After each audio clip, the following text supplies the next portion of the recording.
Nabiyahu wa wala haula wala quwwata illa billah amma ba'du. Faqalu subhanaka la ilma lana illa ma 'allamtana innaka antal alimul hakim. Wa qala rabbi shrah li sadri wa yassir li amri wahlul 'uqdatam min lisani yafqahu qawli. Amin ya rabbal alamin. Yang terhormat Ketua DKM Al-Muhajirin Bapak Agus Sois beserta seluruh pengurus yang lainnya yang saya hormati, para haji, para ustadz dan bapak-bapak hadirin yang dimuliakan Allah Subhanahu wa taala. Terima kasih telah bersama-sama hadir di masjid yang mulia ini. Harapannya semoga kita mendapatkan keberkahan dunia dan keberkahan akhirat. Semoga keluarga kita sakinah, mawaddah, warahmah. Semoga anak kita soleh dan solehah. Semoga doa-doa kita Allah kabulkan. Semoga masalah-masalah kita segera Allah selesaikan dan urusan-urusan kita Allah mudahkan. Ala hadhihi niyah al-Fatihah. A'udzu billahi minasy syaithanir rajim. Bismillahirrahmanirrahim. Alhamdulillahi rabbil alamin. Ar-Rahmanir Rahim. Maliki yaumiddin. Iyyaka na'budu wa iyyaka nasta'in. Ihdinas siratal mustaqim. Siratal ladzina an'amta 'alaihim ghairil maghdubi 'alaihim waladdallin. Amin. Bapak-bapak sekalian, kita masih memperdalam pembahasan kita pada pertemuan yang lalu. Sengaja hari ini saya buatkan teksnya ini agar nanti bisa dibawa pulang dan mungkin bisa dibaca-baca kembali. Kalau hanya ngaji kuping saja kan cepat lupa ya Pak. Sekarang ingat, keluar dari pintu aja udah lupa nih. Apalagi kalau udah masuk kamar udah lupa lagi. Maka sengaja saya membahas ulang. Boleh dilihat catatannya Pak. Masih tentang syarat sahnya sholat. Ya, terima kasih. Terima kasih. Jadi yang berkaitan dengan syarat sholat itu yang saya baca-baca ya dari beberapa kitab itu ada dua. Ada tentang syarat sah sholat, ada tentang syarat wajib sholat. Ya Pak ya. Ini sekarang kita akan membahas tentang syarat wajib sholat.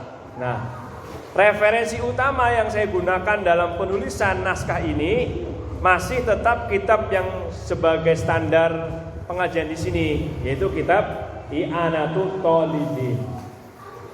Nah, di dalam kitab ini disebutkan syarat sahnya sholat ada 5. Namun karena beberapa kitab saya baca, nanti sampai ada 10 ya. Bahkan di kitab ini ada 12 nih.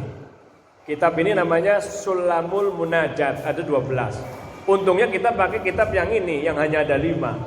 Kan semakin banyak semakin susah Pak. Nah gitu ya. Nah ini kebetulan sudah saya translate ke bahasa Indonesia. Boleh kita lihat halaman pertama Pak ya. Syarat sah sholat yang pertama adalah at-toharoh anil hadas al-asghar wal hadas al-akbar. Artinya apa? Suci dari hadas kecil dan suci dari hadas besar. Di sini saya tulis tuh, untuk mensucikan diri dari hadas kecil dengan cara berwudu, untuk mensucikan diri dari hadas besar dengan cara mandi jinabat. Oh ya, oke, makasih. Ya, mandi jinabat atau mandi besar, ya Pak ya. Nah, di dalam kitab I'anatul Thalibin ternyata pembahasan tentang wudu banyak sekali. Boleh halaman 2 Pak.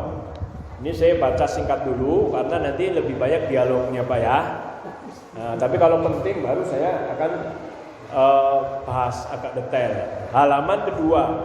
Ternyata pembahasan tentang wudu ya, itu ada tentang syarat-syarat wudu.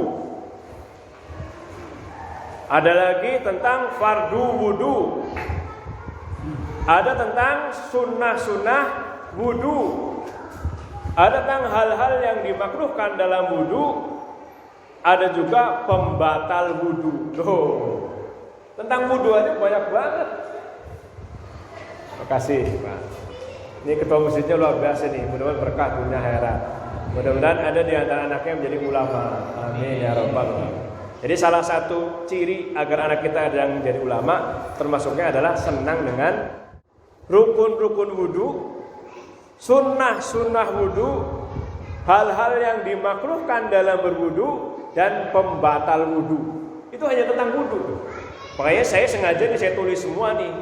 Khawatirnya ada yang belum belajar tentang itu, Pak ya. Nah, yang pertama syarat sahnya wudu atau syarat-syarat wudu. Wudunya ini punya syarat agar wudunya sah. Karena syarat itu adalah sesuatu yang harus dilakukan sebelum mengerjakan ibadah, dan itu harus terus-menerus sampai ibadah itu selesai. Itu namanya syarat. Beda dengan rukun.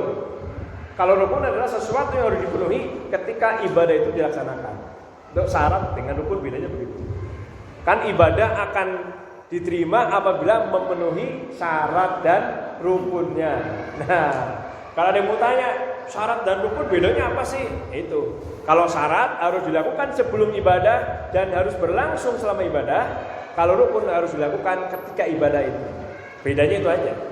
Nah, syarat sah wudu Bapak sekalian di dalam kitab I'anatul Thalibin yang sudah saya terjemahkan ini ada 5.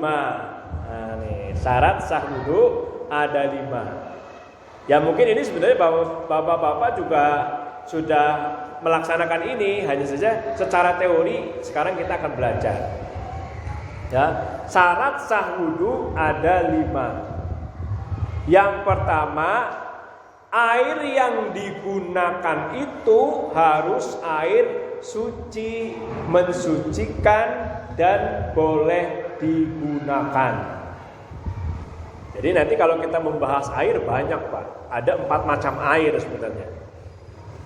Jadi air suci, mensucikan dan boleh digunakan. Seperti air keran tuh boleh, Pak, air keran. Tapi kalau air ini boleh nih, ini boleh. Kalau buat wudu boleh. Boleh. Saya nanya nih, teh boleh nggak buat wudu? Suci itu nggak? Susu Denko boleh nggak? Semua tuh yang punya nama air tebu boleh nggak? Nggak boleh, karena dia sudah punya nama. Nah itu Pak ya. Jadi intinya harus suci, mensucikan dan boleh digunakan. Apa? Ada 7 macam air. Itu air yang datang dari langit dan air yang datang dari bumi. Air yang datang dari langit ada 2, air hujan dan air embun kalau dikumpulkan jadi banyak. Air yang dari bumi, air laut, air sungai, air sumur, air dari mata air, apalagi air es kalau mencair. Itu Pak ya, itu namanya diperbolehkan untuk digunakan. Itu syarat wudu apabila pengen sah yang pertama. Yang kedua, mengalirkan air ke anggota wudu yang wajib dibasuh. Makanya kemarin Bapak tanya, kalau membasuh itu wajib ngalir enggak airnya? Wajib ngalir, Pak. Terutama 3 basuhan wudu, yaitu membasuh muka harus mengalir airnya. Membasuh 2 tangan sampai sikut harus mengalir airnya, dan ketika membasuh 2 kaki sampai mata kaki harus mengalir airnya. Adapun ketika membasuh kepala tidak mengalir nggak apa-apa, karena itu diusap. Idza qumtum ila sholati faghsilu wujuhakum wa aydiyakum ilal marafiq wamsahu bi ru'usikum wa arjulakum ilal ka'bain. Al-Maidah ayat 6. 3 anggota dibasuh, 2 cukup diusap, yang 1 cukup diusap. Kalau yang wajib dibasuh harus mengalir airnya. Kalau yang diusap nggak usah mengalir, nggak apa-apa. Maksudnya cukup ambil air, terus gini doang nggak apa-apa, nggak usah dikucurin airnya, tumplekin itu enggak. Tapi sebenarnya juga kita sudah tahu Pak ya. Tapi tadi untuk tangan harus mengalir, muka juga, kaki juga. Masih halaman kedua Bapak sekalian, yang ketiga syarat wudu adalah di dalam anggota badannya tersebut tidak terdapat suatu benda yang menyebabkan air menjadi tidak mensucikan, seperti adanya minyak dan adanya cendana. Umpamanya kita habis kerokan pakai minyak lentik ya, atau kita habis pakai hembody atau apalah yang sifatnya kalau ada air kecampuran itu kan otomatis walaupun sama-sama suci tapi menjadi airnya tidak mensucikan karena sudah terkena benda, walaupun benda itu sama-sama suci sebenarnya kan minyak suci ya nggak Pak, tapi menjadikan air itu tidak mensucikan lagi. Maka idealnya kalau orang habis pakai dibersihkan dulu, habis kerokan habis dibersihkan dulu baru mandi junub umpamanya. Tapi kan namanya orang kerokan kan di punggung ya, nggak ada kaitannya dengan wudu kan ya. Tapi kalau ketika untuk mandi junub juga harus dibersihkan terlebih dahulu, mandi biasa dulu maksudnya, sampai bersih, baru niat mandi junub. Yang keempat, di dalam anggota badannya tersebut tidak terdapat suatu benda yang menghalangi air menjadi tidak bisa meresap, seperti adanya lilin atau adanya cat. Bapak habis ngecat rumah, catnya dulu atau apa tuh yang susah, yang nempel banget tuh, yang susah dibuang. Bapak main wudu aja tanpa dibersihin dulu, nggak sah, karena syarat-syaratnya tidak terpenuhi. Atau Bapak pakai jam tangan atau pakai cincin, tidak tidak diputer-puter, nggak sah, karena ada yang terhalang, ada yang tidak masuk. Atau kita punya kuku panjang-panjang, hitam-hitam lagi, ya enggak? Itu bisa jadi menghalangi masuknya air. Atau kutek yang yang kayak cat itu loh, sehingga tidak meresap. Itu namanya menjadikan syarat sah wudu tidak terpenuhi, sehingga wudunya tidak sah. Hanya kalau mau pakai kutek, henna aja tuh, henna yang dari pacar ya. Yang kelima, syarat sah wudu adalah telah masuk waktu, khusus bagi orang yang selalu berhadas seperti orang yang berpenyakit beser. Jadi kalau orang normal syarat wudu hanya ada 4. Air suci mensucikan, tidak ada penghalang berupa minyak, tidak ada penghalang berupa lilin, sama mengalirkan air kepada anggota yang dibasuh. Tapi kalau ada orang, mohon maaf, beser itu mohon maaf kencing-kencing mulu, atau perempuan kena darah namanya istihadah, darah penyakit, keluar darah lebih daripada 15 hari, maka 16 hari ke sana disebut darah penyakit, dia masih wajib sholat. Namun demikian caranya, dia baru boleh berwudu setelah masuk waktu. Sebelum masuk waktu belum boleh berwudu. Nah, setelah masuk waktu baru boleh berwudu. Dalam keadaan seperti itu dia mohon maaf istinja dulu. Istinja itu cebok dulu. Nah, setelah cebok Bapak sekalian, baru dia memakai pempesnya diganti. Dalam keadaan berwudu, ternyata netes, biarin aja, lanjutkan aja. Itu hanya bagi orang yang tertentu saja berpenyakit. Laki-laki dan perempuan boleh atau sering terkena beser. Kalau perempuan namanya istihadah. Kalau laki-laki nggak pernah istihadah, ya Pak. Itu syarat wudu Pak. Saya ulang. Yang pertama apa syarat wudu? Menggunakan air yang suci mensucikan. Yang kedua, mengalirkan air ke seluruh anggota yang wajib dibasuh. Yang ketiga, di dalam badan anggota wudu tidak ada yang menghalangi air sehingga mensucikan berupa minyak atau cendana. Yang keempat, tidak ada penghalang berupa lilin, cat dan lain-lain. Yang kelima, khusus bagi orang yang berpenyakit apa syaratnya? Sudah masuk waktu, ya. Kayaknya agak mudah tuh dihafal tuh. Airnya harus suci mensucikan, harus mengalirkan air ke seluruh anggota yang wajib dibasuh, tidak ada minyak, tidak ada lilin, terus sudah masuk waktu bagi orang yang beser. Ya itu agak itu ya Pak. Cara menghafalkannya boleh di rumus-rumus sendiri deh. Biar sedikit. Nah, air suci mensucikan, mengalirkan, gitu loh. Nggak ada minyak, nggak ada lilin gitu aja. Cara ngapalinnya, kalau semua harus sesuai dengan kalimat ini susah Pak. Cara ngapalinnya sesuai dengan kemampuan aja. Nah, selanjutnya fardu wudu ada 6.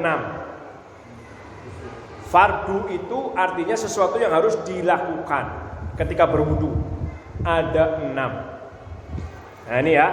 Pertama, niat menghilangkan hadas kecil ketika membasuh muka. Ingat Pak, niat itu dalam hati.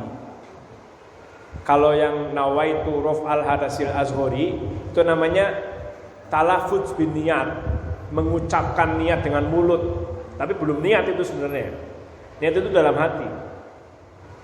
Sengaja aku menghilangkan hadas kecil karena Allah Ta'ala. Kapan itu dalam hati? Ketika membasuh muka. Kan kita lagi masuk muka nih. Tangan lagi masuk muka, hatinya itu krentek. Krentek itu apa sih?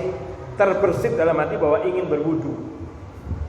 Pakai bahasa Indonesia boleh. Saya niat melakukan fardu wudu, nggak apa-apa. Saya niat menghilangkan hadas kecil, nggak apa-apa. Tapi dalam hati itu Pak. Adapun ketika baru menggosok dua telapak tangan belum niat. Sebenarnya itu dalam hati belum niat. Ketika kumur-kumur dan menghirup air ke hidung belum niat. Niatnya dimulai kapan? Ketika membasuh muka. Mengapa demikian? Karena membasuh dua telapak tangan sampai siku bukan fardu wudu. Kumur-kumur bukan fardu wudu. Menghirup air ke hidung bukan fardu wudu. Yang fardu wudu yang pertama kali adalah membasuh muka. Maka niat adalah dilakukan pada permulaan fardu, bukan pada permulaan sunnah. Gitu Pak. Nah, itu yang pertama ya. Rukun yang kedua apa? Yaitu membasuh muka. Batas muka adalah memanjang dari permulaan tumbuh rambut kepala di sini sampai rambut jenggot. Saya pengen tahu Bapak, Muhammad, jenggotnya sampai dagu nggak Pak? Nih Bapak, siapa namanya Pak? Di sini kena kan? Iya kena kan? Nah, menurut kitab I'anatul Thalibin, dagu termasuk muka. Sampai ada kan? Menurut I'anatul Thalibin kitab ini, nih saya tulis ini. Sampai rambut jenggot termasuk dagu. Tapi leher tidak termasuk muka. Leher ini, mohon maaf, ibu-ibu kalau pakai jilbab dagunya kelihatan ya. Karena menurut mazhab yang kitab ini dagu masuk muka. Dagu nih, karena tumbuhnya jenggot ini adalah termasuk daripada muka. Karena sudah terbiasa terbuka, tapi di bawahnya ini tidak termasuk muka, tidak wajib dibasuh. Maka cara membasuh, mohon maaf ya, ini harus dipraktikkan. Cara membasuh muka, ini ambil air Pak, ambil air. Ini ujung-ujung ini di sini, ya. Ini begini. Ini yang jempol, tuh, ini jempolnya tuh. Nih, jempolnya ke dagu nih tuh. Nih ambil air dari atas kan sunahnya, dari atas ini ya. Yang jari tengah ini menggosok hidung. Yang ini jempol dua-duanya bertemu nih di dagu. Tuh, gitu. Sunahnya. Bahkan sunahnya lagi agak melebar ke sini. Itu namanya memanjangkan sinar muka. Nah, gitu malah nanti sunahnya. Ketika tangan dipanjangin jangan sampai sikut sini. Ketika kaki sampai betis gitu Pak malah. Itu. Jadi kalau ini begini. Nah, ketika membasuh iya itu sunahnya ketika mengusap kepala walaupun boleh hanya satu rambut, tapi malah sunahnya kena tengkuk sini leher. Sampai segitunya kalau tapi sunahnya ya. Ini kita lagi ngomong tentang fardunya terlebih dahulu. Itu Pak. Tapi untuk batasan muka perlu tahu itu dagu menurut kitab ini termasuk daripada muka. Rukun yang ketiga, membasuh kedua tangan sampai kedua sikut. Nah, sunnahnya dari atas nih. Dari atas 3 kali kanan, baru 3 kali kiri. Kalau udah biasa kanan kiri itu tidak sunnah saja, tapi boleh. Tapi nggak sunnah, tapi boleh. Ya. Yang keempat, mengusap sebagian kepala. Tapi di sini oleh ulama mengatakan kepala yang ada rambutnya. Kepala yang ada rambutnya, kena rambutnya juga. Apabila ada orang botak begini, maka yang diusap ya yang ada rambutnya. Itu Pak, kepala yang ada rambutnya. Bahkan kalau ada seorang perempuan dia sudah, atau kita punya sempong, atau sempongan enggak? Sempongan atau enggak nih? Udah ada bentuk rambutnya lah. Sayang nih kalau kena air jadi berantakan. Kita membasuhnya di sini, enggak apa-apa nih. Atau di sini, enggak apa-apa. Tapi kalau rambutnya panjang, digelung momennya, yang dibasuh ujung rambutnya, tapi tidak di bagian kepala, nggak boleh. Gitu Pak. Makanya disebut di sini roksun kepala, sya'run rambut, maksudnya rambut yang ada di bagian kepala. Kan kadang ada juga tuh laki-laki rambutnya panjang kan. Yang kelima, membasuh kedua kaki sampai mata kaki. Tadi ideal sampai mata kaki. Mata kaki itu yang 2 itu loh Pak. Mata kaki ada 2 kan? Baru yang keenam tertib berurutan. Dalilnya adalah surat Al-Maidah ayat 6 tadi. Ya ayyuhalladzina amanu, wahai orang-orang yang beriman, idza qumtum ila sholati, jika kalian ingin mengerjakan sholat, faghsilu wujuhakum, maka basuhlah oleh kalian wajah-wajah kalian, wa aydiyakum, dan tangan-tangan kalian ilal marafiqi, sampai dengan sikut-sikut, wamsahu biruusikum, dan usaplah kepala-kepala kalian, wa arjulakum, dan basuhlah kaki-kaki kalian ilal ka'baini, sampai 2 mata kaki. Makanya ada rumus di dalam berwudu adalah anggota wudu hanya ada 4. Anggota wudu hanya ada 4. 3 dibasuh, 1 diusap. Pertama, kedua dibasuh, ketiga diusap, keempat dibasuh. Yang dibasuh apa?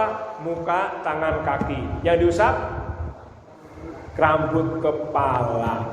Adapun rukun pertama niat, itu karena ada hadis innamal a'malu binniyat. Sesungguhnya sahnya seluruh ibadah tergantung niat. Mengapa ada rukun tertib? Karena ada dalam hadis ibda'u bima bada'allahu bih. Urutkanlah sesuai dengan urutan-urutan Allah. Tadi kan ada dalam ayatnya itu. Wajah dulu, baru muka, baru muka dulu, baru 2 tangan, baru usap kepala, baru 2 kaki sampai mata kaki. Itu Pak. Coba ada yang bisa ini enggak? Ingat-ingat tuh. Rukun wudu ada 6. Pertama apa Pak? Niat. Kedua, membasuh muka. 3, sampai sikut. 4, mengusap sebagian kepala. 5, oke. 6, tertib itu apa Pak? Berurutan, muka dulu, baru tangan, baru kepala, baru kaki. Kalau ada orang wudu langsung usap tangan, maka harus diulang dari muka. Kalau ada orang wudu dia benar nih, muka dulu, habis muka langsung kaki, maka dia harus dimulai dari setelah muka itu, yaitu tangan, terus kepala, baru kaki.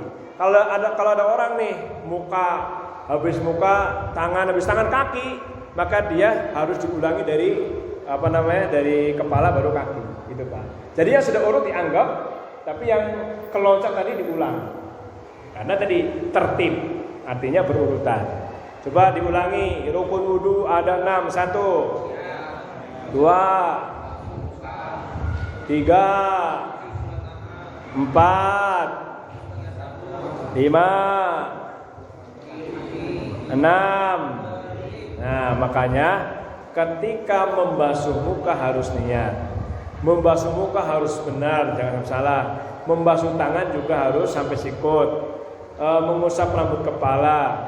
Terus membasuh kaki harus sampai mata kaki. Kadang ada orang memakai koko. Kokonya itu yang sempit tangannya segini nih. Itu sering terjadi kepada saya itu, Pak. Begini cuma sampai sini doang nih. Maka mau nggak mau buka pakaiannya. Makanya biasakan pakai kaos dalam. Karena kalau nggak sah, Pak. Begitu juga ibu-ibu. Tetap aja harus buka tangannya ini karena wajib. Mau perempuan, mau laki-laki tetap sampai segitu. Maksudnya tidak ada dispensasi untuk perempuan. Kita dikirain kalau perempuan boleh cukup ini lagi, enggak? Makanya kalau bisa tertutup. Oke, sebelum sunah wudu, Pak, barangkali ada pertanyaan dulu deh. Nggak apa-apa, Pak. Saya sambil minum dulu. Silakan, Pak, barangkali mau ada yang ditanyain dulu. Ini kan kalau nggak selesai hari ini nggak apa-apa, malah selesai. Bisa kapan-kapan lagi.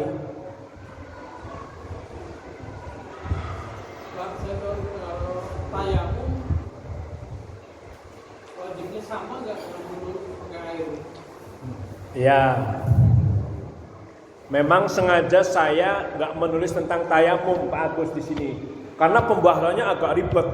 Nanti suatu saat rencana saya mau membahas khusus tentang tayamum memang. Jadi tayamum itu hanya 2 anggota saja, yaitu hanya muka dan tangan saja. Karena kita kan kalau lagi pergi jauh naik kereta kan nggak mungkin sempet. Iya. Jadi kan ke kamar mandinya udah jorok begitu. Iya.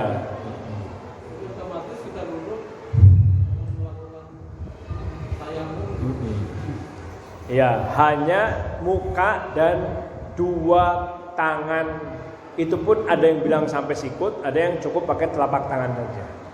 Tapi pembahasan tentang tayamum tidak hanya cukup di situ. Ada di syarat sah tayamum, ada rukun-rukun tayamum, ada sunnah-sunnah tayamum, ada hal-hal yang dimakruhkan ketika bertayamum, ada pembatal-pembatal tayamum. Makanya nanti kayaknya perlu pertemuan lanjutan kayaknya. Mudah-mudahan setelah inilah. Saya sudah punya itu naskahnya. Kebetulan saya terbiasa membuat naskah sebenarnya. Karena kalau saya itu kebetulan penyuluh agama itu perlu punya naskah sebagai angka kredit untuk naik pangkat. Ini berguna buat saya. Jadi saya ngajar ini sebenarnya gunanya buat saya sendiri, Pak. Dalam artian sama-sama lah. Gitu ya. Silakan barangkali ada pertanyaan lagi. Ya. Mengenai yang membatalkan wudu. Iya. Kita sudah ambil wudu lalu bersentuhan dengan wanita atau istri. Iya. Itu bagaimana batal atau tidak? Iya. Batal. Batal. Pertanyaan saya yang selanjutnya yaitu apabila istri saya berbanyak kayak Mas dan mereka tidak mau, dia tidak mau mengikuti mazhab kita, gimana? Biarin aja. Tanggung jawab dia sendiri. Papa nggak dosa. Tetap kita batal ya. Kita mau batal. Surat An-Nisa ayat 23 itu menjelaskan tentang 14 wanita yang apabila kita bersentuhan dengan mereka setelah sama-sama punya wudu tidak batal. Tidak termasuk istri di situ, Pak. Nanti cek sendiri dah ya. Kalau saya jelasin panjang nanti. Tapi intinya wanita istri tidak termasuk mahram sehingga batal wudu kita apabila kita bersentuhan dengannya. Mahram itu adalah wanita yang haram kita nikahi sehingga kita tidak batal ketika bersentuhan walaupun sama-sama punya wudu. Nah, istri kita boleh nggak kita nikahi? Dan orang wudu istri kita kok itu jawaban daripada ulama-ulama NU termasuk ulama Syafi'i begini. Batal. Kalau dia nggak batal, monggo dipersilahkan, Bapak. Dan Bapak sebagai suami tidak berhak memaksakan mazhab Bapak kepada istri. Boleh jadi istri juga berpendidikan juga. Karena ini dalilnya sama, aula mastumun nisa. Jangan sampai kamu lamas berpegangan, ada yang bilang yang dimaksud membatalkan adalah berhubungan badan. Itu perbedaan para ulama lah. Tapi ulama Syafi'i bilang yang dimaksudnya adalah memegang perempuan termasuk asbabul hadas, penyebab hadas kecil. Penyebab hadas kecil yaitu pembatal wudu. Ada lagi Pak? Ya silakan. Jadi kan mengenai masalah wudu, saya kan misalnya malam nih. Ya. Saya pakai autan kan nggak mungkin. Ya. Sholat subuh itu kadang nyari sabun nggak ada. Ya. Wudu. Ya. Dibersihkan dulu baru wudu. Tidak harus pakai sabun. Ya. Nggak harus pakai sabun.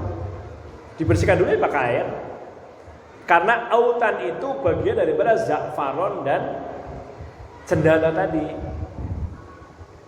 Mengapa di dalam kitab ini kaza'farona wa zain katanya, seperti minyak dan cendana. Minyak itu ya segala yang tidak bisa bercampur dengan air loh. Ya enggak, yang kalis. Nah, yang dimaksud dengan cendana sesuatu yang wangi-wangi, ya autan wangi itu. Maka kalau yakin tadi, lu bersihkan dulu baru wudu. Karena kalau pakai autan dan autannya tebel, itu ya kalis juga tuh dia, kebanyakan. Nggak meresap juga dia. Dan kalaupun meresap, jadi seakan-akan begini Pak, kalau kita ingin tahu mengapa kalau ada di badan kita za'faron atau cendana itu menjadikan tidak suci. Jadi seakan-akan ada air dicampur minyak gitu loh Pak, buat wudu. Air dicampur minyak wangi atau air dicampur autan kan jadi mukanya tadi Pak. Ini di dalam kitab ini gitu Pak ya. Jadi makanya bersihkan dulu walaupun tidak memakai sabun. Gak apa-apa, tidak harus pakai sabun itu. Itu Pak ya. Kita lanjutkan Pak. Ini sunnah wudu. Wah ini ada 23. Ini mungkin jarang ada yang bahas sampai 23 ini.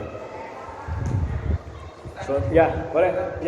Ini ada orang yang dari rumah bukannya juga mendengarkan. Oh iya. Ada satu pertanyaan yang mau disampaikan.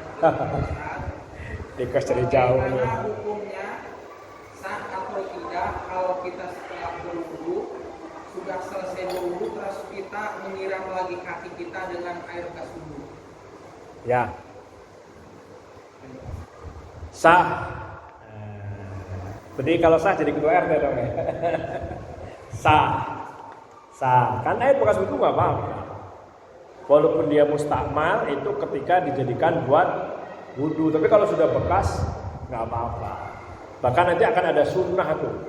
Sunnah nyepretin pakaian dengan bekas wudu. Sunnah meminum air bekas wudu. Nanti ada di sini. Sah Pak? Sah. Sah. Kalau sah berarti jadi. Oke, lanjut ya. Sah.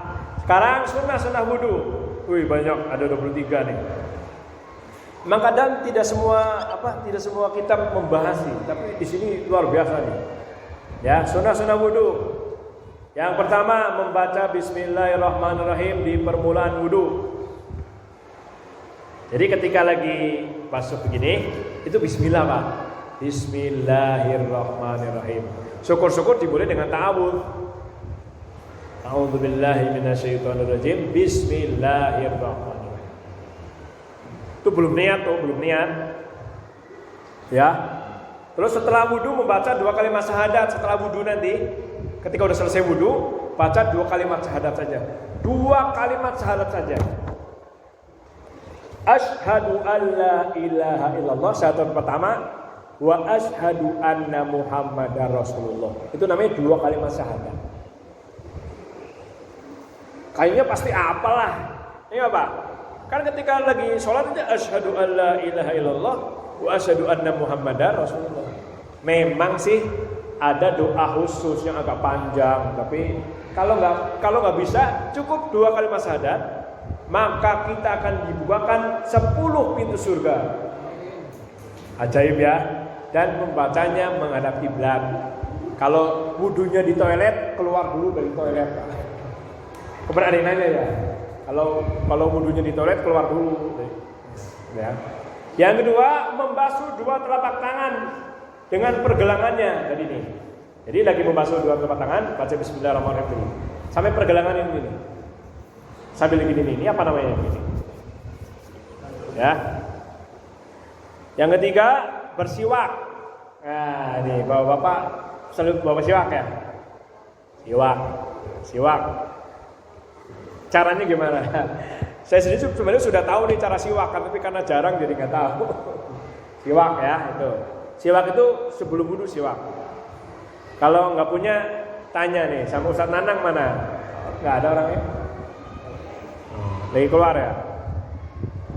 4, berkumur-kumur. Berkumur-kumur sunnah. Saya nanya, Bapak pernah nggak wudhu nggak berkumur-kumur? Pernah nggak? Selalu kumur-kumur ya? Padahal nggak kumur-kumur juga nggak apa-apa. Kecuali habis makan jengkol, makan pete, habis ngerokok, nah, kumur-kumur dah. Ya. Kalau Ramadan makruh berkumur-kumur setelah duhur. Khawatir lagi aus sengaja nelen lagi. Nah, kalaupun lagi puasa kumur-kumurnya begini. Kumur-kumur sengaja begini. Kumur-kumurnya pakai es buah lagi. Ya, aduh, sengaja ini. Nah, kelima, memasukkan air ke hidung. Ada 2 versi. Ada yang kumur-kumur dulu 3 kali, lalu masukin air ke hidung 3 kali. Nah, tapi menurut kitab I'anatul Thalibin, nih yang ke-6, menggabungkan antara kumur-kumur dan memasukkan air ke hidung dengan 3 kali cidukan tangan. Menurut kitab ini, itu antara kumur-kumur dan masukin air ke hidung itu bareng. Ini tapi dibuang 3 kali. Menurut kitab ini nih bareng. Terus yang ke-7, meratakan usapan kepala. Tadi kan wajibnya ngusap doang, ya enggak? Tapi bagusnya diratain. Nih, ini tangan begini nih. Nih, tuh. Gitu. Kena, diratain maksudnya. 8, mengusap 2 telinga. Sepertinya jarang orang yang berwudu nggak ngusap telinga, betul nggak Pak? Kayaknya pasti diusap ya. Kayaknya pasti diusap. Padahal mengusap telinga bukan rukun, sunnah dia. Kayaknya banyak orang wudu nggak kumur-kumur, ada banyak. Saya sering lihat. Tapi telinga kuping kayaknya nggak pernah ketinggalan deh. Memang kadang beda. Ada yang habis rambut baru telinga pakai air baru. Ada yang gini ya, ada ya. Nah, ini. Itu semuanya sah karena ini sunnah. Tapi kalau menurut mazhab Imam Syafi'i pakai air baru 3 kali. 9 Pak, masih halaman 2, membasuh sela-sela kedua telapak tangan. Ini begini tadi, di awal tadi. 10, membasuh sela-sela kedua kaki. Nih, harus dibasuh banget.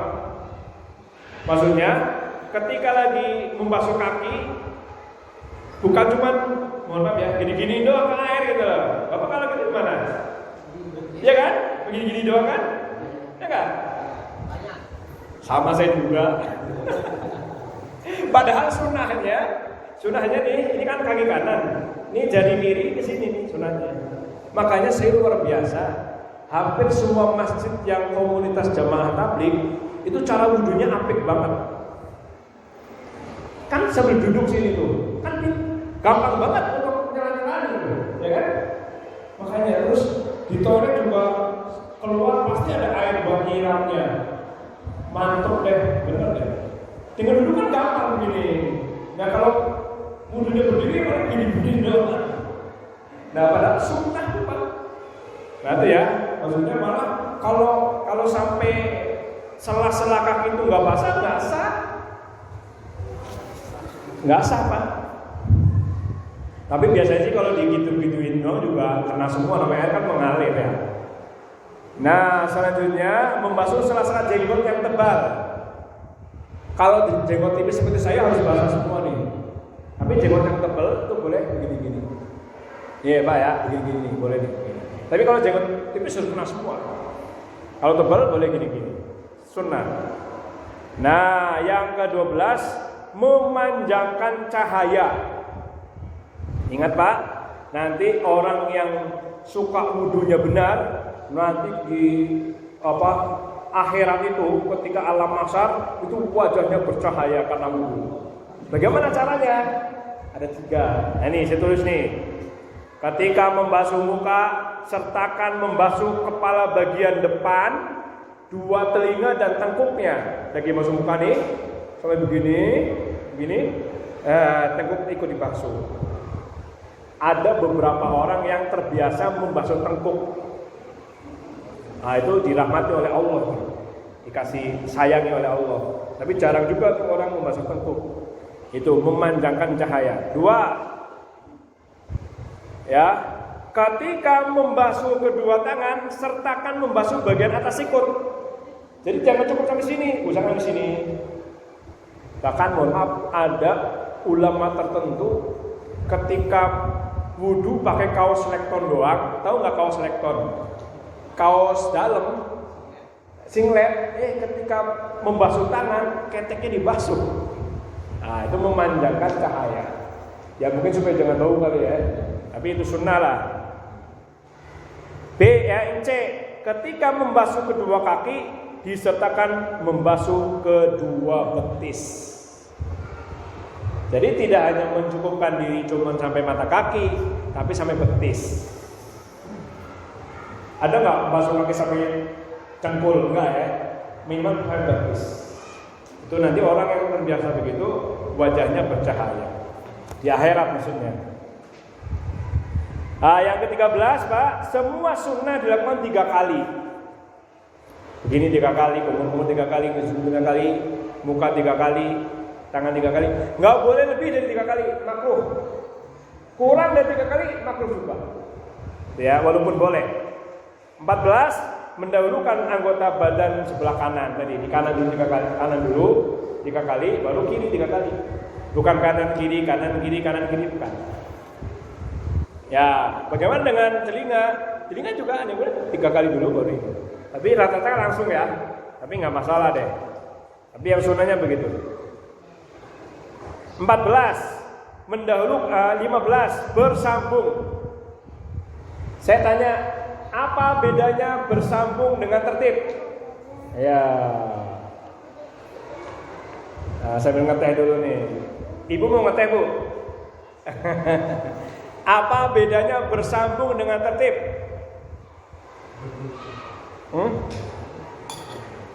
Bersambung berurutan kan tidak bilang. Ya, berurutan kan fardu wudu. Kalau bersambung sunnah wudu. Ayo, apa bedanya? Kadang ada orang bingung nih. Apa bedanya tertib dan mualah? Tertib itu harus berurutan, muka dulu, baru tangan, baru kepala, baru kaki, gitu ya. Nah, adapun bersambung maksudnya di antara basuhan wudu tidak terpisah oleh gerakan lain, oleh pekerjaan lain. Walaupun boleh, ibu dari kamar, bapak dari kamar nih, wudu, ya. Sudah niat, sudah basuh muka, air mati. Berarti kan bapak jalan ke masjid nyari air. Itu bapak boleh. Di sini tinggal melanjutin. Tinggal apa berarti tadi? Tinggal membasuh 2 tangan sampai sikut dan seterusnya. Tapi itu enggak mualah, enggak bersambung namanya.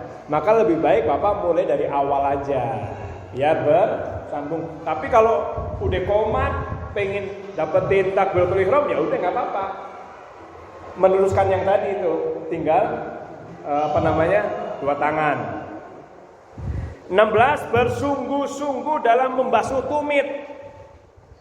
Coba Pak, tumit itu kaki bagian belakang loh Pak.